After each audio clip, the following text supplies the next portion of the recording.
Ubisoft closes your account if you haven't logged in for some time. You lose all of your games you purchased forever. For added context, Ubisoft can be required under certain data protection laws, such as GDPR, to close inactive accounts if they deem the data no longer necessary for collection. Ubisoft has claimed they didn't close accounts that are inactive for less than 4 years. Hey there, we just wanted to chime in and that you can avoid the account closure by logging into your account within 30 days since receiving the email picture and selecting cancel account closure link in the email. We certainly don't want you to lose access to your games account. If you have any difficulties logging in, then create a support ticket. What? Like, am I missing something here? This is ridiculous. We notice that you have not been using your Ubisoft account associated with the email address. We temporarily suspended your inactive account. I mean, listen, Ubisoft is like Blizzard. People are gonna use any little fucking thing that they can find to shit on this company. But the one question that I do have is that how is it, does Blizzard send out these emails in the US? Or sorry, in the EU? Does Bandai Namco send out these emails? What, so if this is something that is required of these companies, then why do all the companies not do it? Charlie made a video about it. Let me look and see. I may not be a quantum physicist or anything like that, but I still would like to present to you a theory that I've cooked up here. Okay. One that I'm nowhere near qualified enough to speak on with good authority, but one I'm going to present with confidence anyway. I'm going to punch above my weight class to deliver an important truth about our universe that will open your third eye. And trust me, this is going to be a shocking revelation. I believe at some point along our developmental path, we have overlapped with a parallel universe. I will dub our original timeline. Is this about Ubisoft? Like the Berenstein Bears timeline, because that's what the books were known as when I was a child.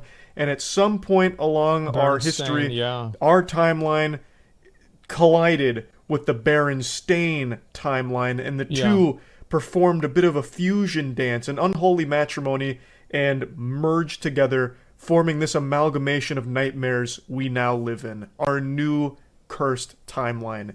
And one of the effects of the timeline isn't just Berenstein Bears being changed to Berenstain, it's also, seemingly, the fixation every successful company has on self-destruction.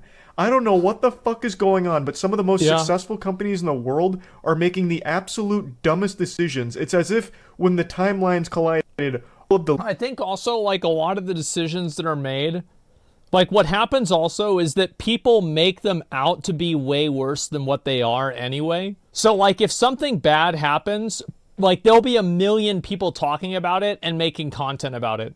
So it's like a multiplier for, like, how bad a decision is. I think companies have been doing stupid shit like this all the time. Leaders of these companies got banished to the doofus dimension and got replaced by an entire fucking circus. All of these clowns now in charge, bozo, are doing the dumbest things ever, sinking their companies. And the most recent example is Ubisoft.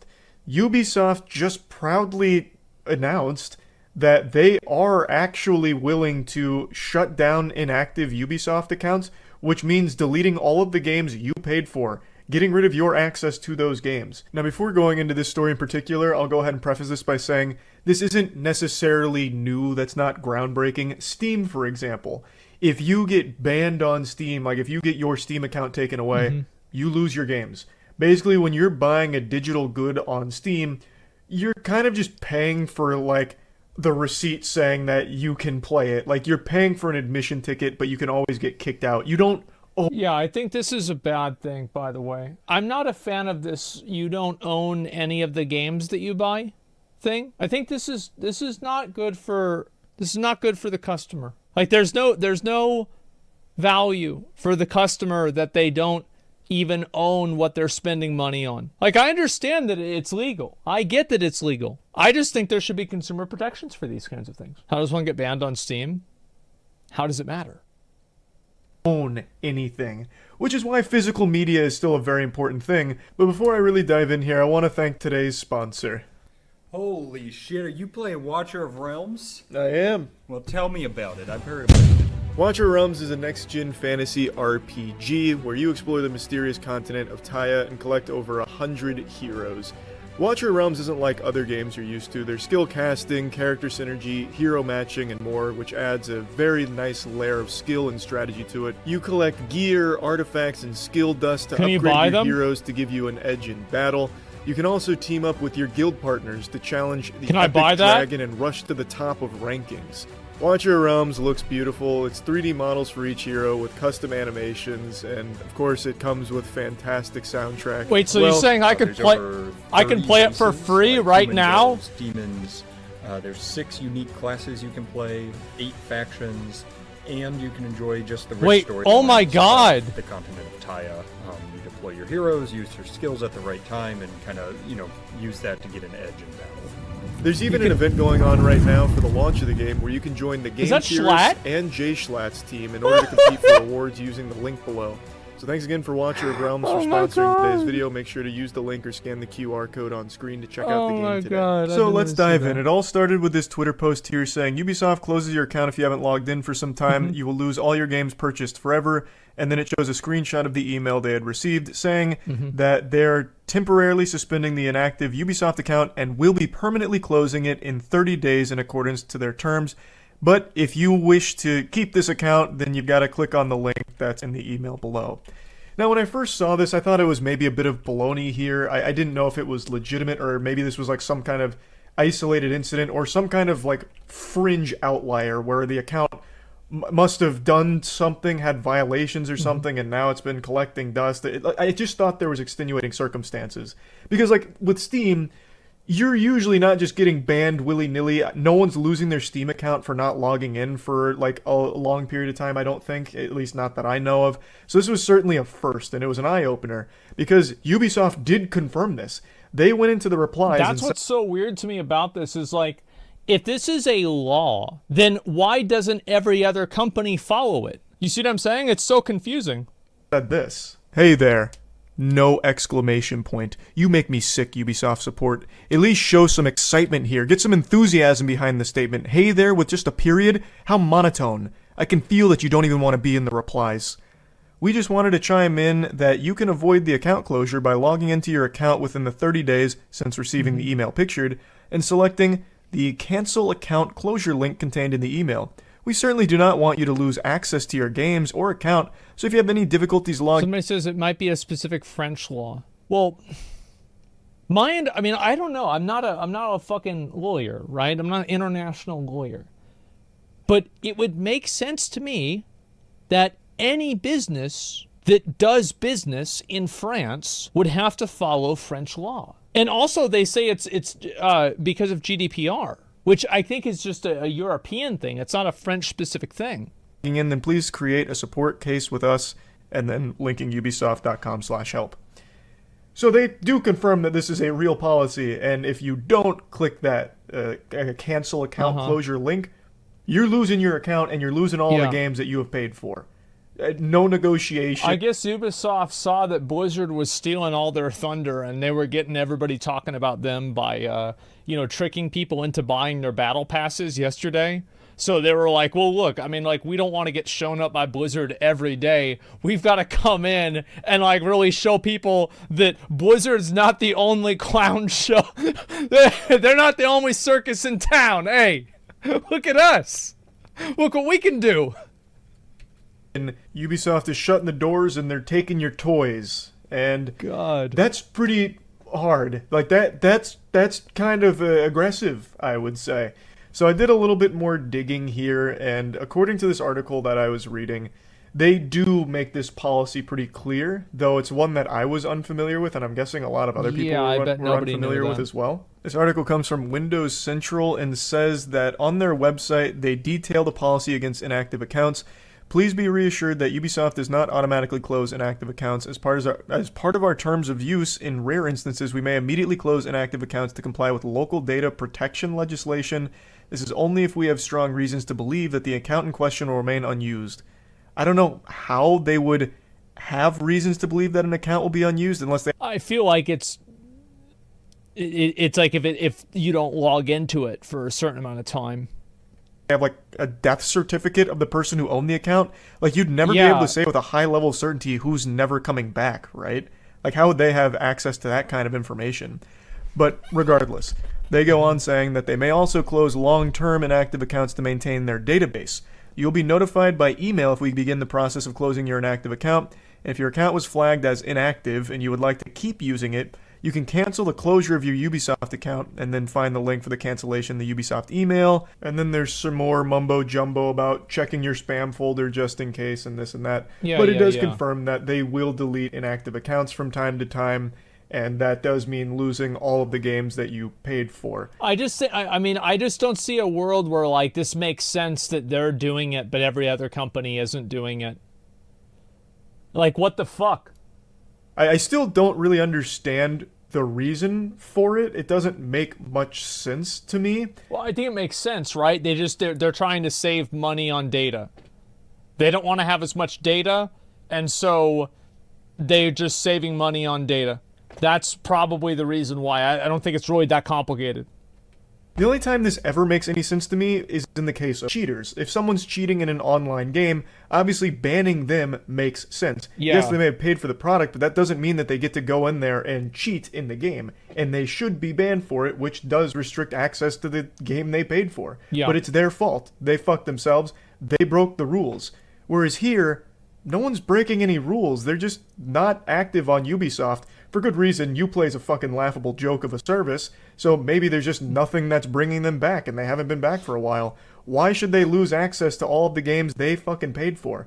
When it comes to, like, a single-player game, or really any game aside from cheating in multiplayer games, when you pay for it, you own it forever. Well, you should own it, but you don't own it, and that's the problem. That is the fucking problem right there. Is that whenever you buy one of these fucking games, you buy a license to play the game. It's like you buy a store mount, and wow, you don't own that store mount. You don't own those pixels.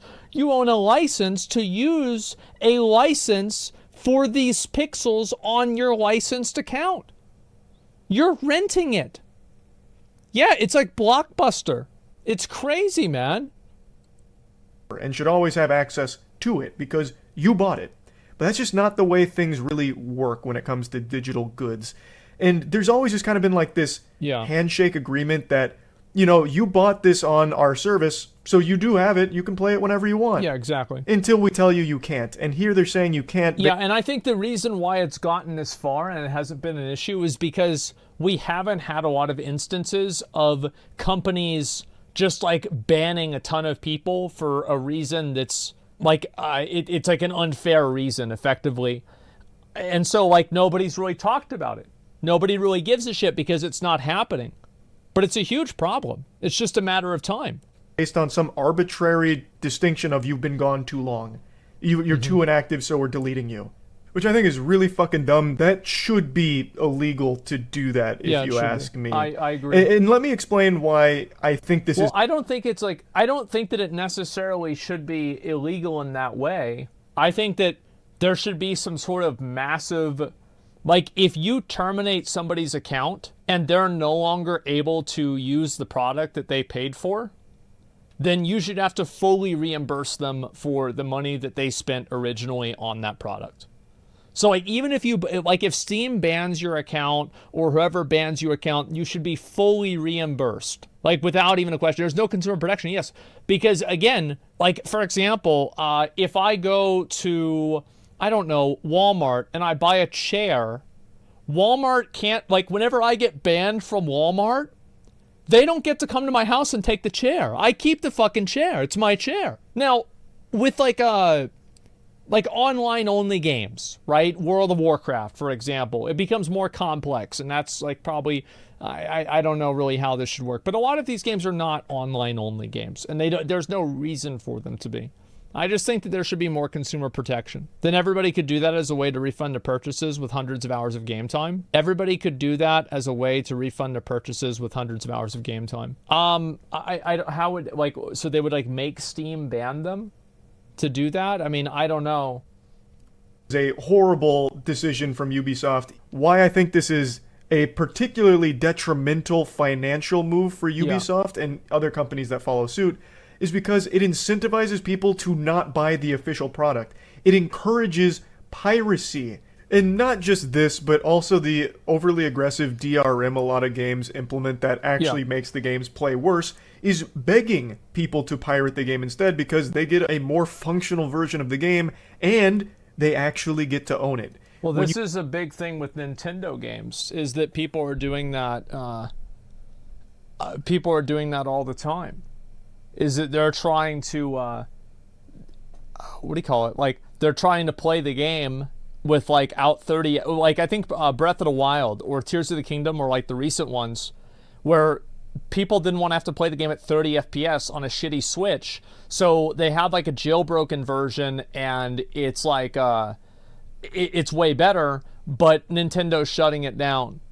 And it's like, how do you really deal with that? Again, I think that if you buy a game and you pirate, like, you emulate another version of that game, I think that's totally fine. Like, there's no moral wrongdoing in my mind for doing that. Now, I think if you don't buy the game and you're just pirating the game, well then, I mean, you're basically, it's not stealing because it's pirating. It's you know, like copyright theft. So like, there's no loss of a fucking tangible thing, but you're effectively fucking stealing. But like, if you've already bought the game and you emulate it on something else, what are we doing here? Are we really going to talk about how this is actually a problem? Come on. You pirate a game, you own the game. That can't be taken away from you. Whereas if you buy the official game, if you just don't log into your Ubisoft account enough, you might just lose what you paid for. They might just deem you gone too long. You know, you went to the store to get milk and didn't come back in time, so now all of the games you bought from Ubisoft, you can't access anymore. The shit you paid for, you can't play. I don't know how companies that have been around as long as Ubisoft has, or been as successful as Ubisoft has, are all of a sudden just missing the most basic concepts here. The water in their facility must be contaminated with a stupid juice infestation. I don't get it. Because the number one thing to combat piracy is a better service. It's not more DRM. It's not making things more difficult. It's making things easier, more convenient, faster, and better. You get a better product when you buy the official one. You get it quicker. You get it easier, less headache. That's the truth, right? Is that a lot of times, like, look at Spotify is the best example of this. Like, I don't pirate music anymore because Spotify is so good that it's worth spending the money because of the time that it saves comparatively. And it's not even remotely close. It's like infinitely fucking better. Even like Netflix, right? I have a Netflix subscription and I don't pirate like shows because it's just easier to just go and watch them on Netflix. It's just a better service. That's what beats piracy. But for some reason, companies like Ubisoft are going in the opposite direction where they're making a worse product and worse service for anyone that's trying to legitimately buy it and engage with the official products, thus pushing people to piracy. It's something that everyone has mentioned like 1,000 times over the last few years. It's not just like a hot take from me or like a galaxy brain observation from me. This is basic shit that a company like Ubisoft should be able to recognize. It's just... Yeah, the fact that there's no consumer protection laws at all for people that, like, just get their shit closed randomly it's... Like, why not? What is the reason not to have that? Dumb. Like, it's a silly policy to have. There's no way that it, like, somehow makes them money or saves them money or even, like, really frees up space or bandwidth for them or anything. It is just nonsensical. It's just dumb. It's just fucking silly. So yeah, I wanted to talk about this because this is just another example of another very successful company making the stupidest decisions for really no reason and no benefit. That's about it. So yeah. I think that there's obviously, like, you know, you could say they're doing it to be compliant with the law. Maybe that's it. But again, if they're doing it to be compliant with the law, then they have to do it, right? They have to do it. I'll link you guys the video. But that doesn't excuse it in my mind. That doesn't just make it okay whenever they're the only ones doing it and all these other companies aren't doing it at the same level. If they were following the law that they had to follow, then of course they're not in the wrong. Of course not. But if this is just them being proactive and trying to save money, Well, then fuck that. Blizzard does the same. I got the email a few years ago telling me I needed to log in. If not, the account would be deleted. Is that true? Has anybody else had that experience? I also got a mail like this. Yes. There's enough people saying yes that I believe that it's probably true. Yes, with many businesses, well then maybe Ubisoft isn't really in the wrong here. Maybe they are just following the law and other companies do it as well. But because Ubisoft doesn't have a good public reputation, it's easier to shit on them. Yeah, maybe that's it. It's very hard to say because, I mean, it's again, like, I think that happens sometimes. Like people, you know, a company that nobody likes, or at least it's popular to dislike, does something that everybody else does, and then people shit on them for it. Did your old BDO account get deleted as well? I don't know. I have no idea. Let's see here. And my company would follow law by removing all personal information from accounts, but we keep transaction history intact so the person can reinstate their account and get all their previous purchases back. Well, I don't know what the laws are in Europe. I have no idea. Do you have a Ubisoft account? No. The fuck would I play on a Ubisoft account? Yeah, what about impossible to find old games that are like $2,000? Because in my opinion, that's fine to pirate too. I don't know. I mean, again, like, I don't want to go through, like, a million fucking, like, fucking edge cases of whenever piracy is okay. Okay? Like, look, just ask yourself an obvious question, all right? Like, it's very simple. Here's my perspective on piracy. If you can afford to buy the game, then buy the game. If you can't afford to buy the game, then you can pirate the game. But don't go and tell anybody that you're a hero for doing it. It's not a good thing to do that. And if everybody pirated the game studios would go out of business and we wouldn't have any fucking games. So, steal it. Be my guest. But steal it with a smile and don't fucking tell me you're Robin Hood. That's what I think. You want to steal a fucking game, you want to download it, you want to pirate it, go ahead. Do it just fine. But don't go and look for pats on the back to morally justify what you're doing. You don't need entertainment. You don't need to play the new expensive $70 video game. This is not a life requirement. This isn't something that this has to happen. We're not talking about insulin. We're not talking about diapers. We're not talking about milk. We're talking about Assassin's Creed Valhalla. Get the fuck out of here. There's no reason for you to pirate this video game. You're doing it purely for your own selfish interests. And you know what? More power to you. But do not fucking go and tell me that it's justified. Steal it with a smile and don't tell me you're Robin Hood. That's what I fucking think about piracy. Either way, I feel like this probably isn't something unique to Ubisoft, but people are just shitting on them. Yep, there we go. Moral superior. People think that, I have to make sure this is in line with my morals. No, it's not. Oh, God. All big companies look at data retention as a cost of business, as lifespan. Yep, for sure. Definitely. Justifying piracy is the most Reddit thing I've ever seen. Yeah, like, god damn, man. Ubisoft sent me an email before. They deleted my account, but I don't know, to be honest, if I even want it. Yeah, who cares? Try and hold moral high ground. Yeah, I hate people that try to... I absolutely hate people that try to, like, have, like, the moral high ground whenever they're doing something that's, like, obviously wrong. It's probably the... I'm trying to think if there's anything that I dislike more than that. And I don't think there is. I'm pretty sure that's the worst thing. Or, I mean, like, there's a few things, right? Like, slavery, I think, is worse. But, like, I mean, it's up on the list.